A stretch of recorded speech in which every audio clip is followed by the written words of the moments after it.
Dans cette vidéo, on va voir comment est-ce qu'on importe des données externes pour les intégrer dans le nuage de points. Donc là, l'idée, ça va être d'intégrer des données prises au tachéomètre. Donc on a mis un tachéomètre à cet endroit-là. On a pris une cible ici, une cible là et une cible là. Et le but va être de caler le nuage de points sur ces données du tachéomètre. Alors ça, c'est vraiment fait pour certifier la précision du nuage de points. Donc ça nous permet d'avoir la précision entre ce point-là et ce point là-bas. Donc l'erreur cumulée entre les différents scans. Donc pour ça, on va importer un fichier qui est créé par Covadis. Donc c'est un fichier de coordonnées de points. Donc si on regarde la polygonation, on voit qu'on a la cible 1 qui est là, la cible 2 qui est là et la cible 3 qui est là. Donc les points, ils s'appellent 1, 2, 3. Donc ces points, on les a importés dans un fichier CSV. Donc CSV, les fichiers texte fonctionnent aussi. Donc là, on a le point C1, C2, C3 qui vont correspondre aux points 1, 2 et 3. Donc on va voir comment est-ce qu'on les importe. Donc on peut fermer tout ça, on n'en a pas besoin. Donc pour importer ce fichier de points, on ouvre le dossier et on va l'importer de cette manière-là. Donc on peut l'importer dans l'onglet Importer ou dans Explorer. Donc on va le mettre au niveau de l'espace de travail. Et là, si on retourne dans Enregistrement, il ne s'est rien passé. Si on retourne dans Explorer, il ne s'est rien passé. Mais on a un petit onglet référence qui s'est mis ici. Donc on va renommer la cible C1 pour qu'elle soit nommée correctement. Donc si on se souvient bien, il y a la 1 qui est là, la 2 qui est là et la 3 qui est là. Donc on a les références qui sont là. Le but va être de créer, donc on va faire un nouveau cluster. Donc le cluster va être un dossier qui va nous permettre d'enregistrer les scans. Donc on va appeler vérification.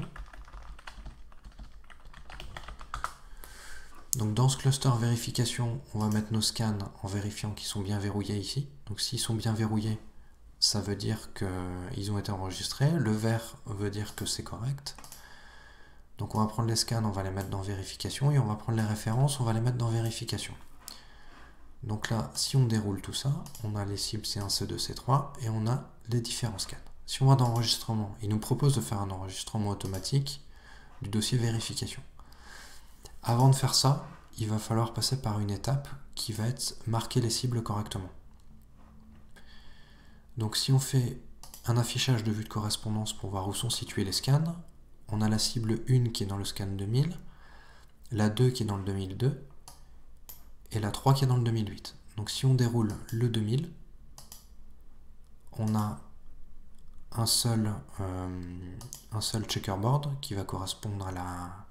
Donc si on le recherche, on va l'avoir ici. Donc ça va vraiment être ce qui est donné au bon endroit. Ça va être le damier qu'on a marqué. Donc ce damier-là, on va le renommer et on va l'appeler C1. C'est important que le nom C1 ici corresponde exactement au C1 qu'il y a là. Ensuite, on va faire la même chose dans le scan 2002. Dans le scan 2002, si on va dans les Auto Features, là on en a deux, ce qui est assez bizarre d'ailleurs. Donc on en a un qui va être ici, qui n'a rien à faire là, qui n'est pas du tout un checkerboard. Si on l'affiche en vue rapide, on peut voir qu'il nous a trouvé quelque chose ici qui n'a rien à faire là. Donc on peut le supprimer. Et ensuite le deuxième, on peut le renommer C2.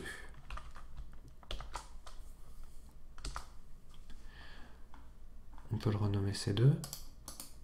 Donc on va le décharger de la mémoire vive. On va fermer ça.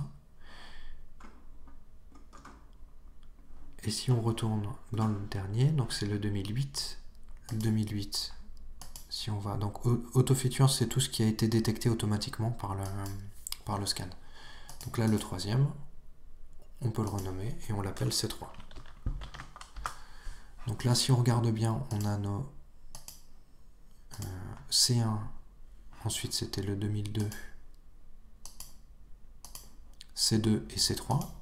On a nos références C1, C2, C3. Donc ce qu'il va faire, c'est qu'il va prendre le nuage de points global, parce qu'il est verrouillé de toute façon. Il va prendre le nuage de points global et puis il va caler la cible C1, C2, C3 sur le... Il va caler le nuage de points sur ces cibles-là et nous donner l'écart entre les deux. Si on prenait les références, qu'on les mettait à l'intérieur du fichier de scan, il prendrait ces références ici comme étant les positions il calerait les scans sur ces références. Donc quand on va dans enregistrement, on peut faire un enregistrement automatique. Donc là, l'enregistrement automatique, on va pas le faire en nuage-nuage, on va le faire sur cible, étant donné qu'on a 3 cibles qu'on cale sur 3 cibles. On n'a pas besoin de l'inclinomètre, on n'a pas besoin de la boussole. Et là, la seule chose qu'il faut faire, c'est forcer les correspondances par nom de cible. On peut utiliser les valeurs de demi normales, ça a peu d'intérêt. On peut laisser activer cette case-là. Et on enregistre et on vérifie. Donc c'est quelque chose qui est instantané, étant donné qu'il y a 3 points à caler sur 3 points. Donc là, ce qu'on peut voir, c'est que par rapport à tout à l'heure, le nuage de points, qui était un peu plus vers le haut comme ça, il a tourné. Donc là, il va faire une translation, une rotation. Il va faire translation-rotation. Et si on regarde le rapport, on a une erreur qui va être de 12 mm en distance. Donc si on regarde un peu plus le détail, on peut voir que entre la cible C2 qui vient du dossier référence et des données du tachyomètre et la cible C2 qui est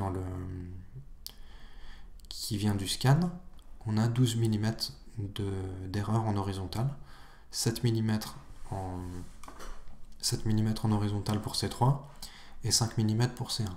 Donc là, ce qu'il fait, c'est qu'il essaye de caler au mieux les cibles les unes par rapport aux autres. Donc on a une erreur qui est quand même plutôt bonne.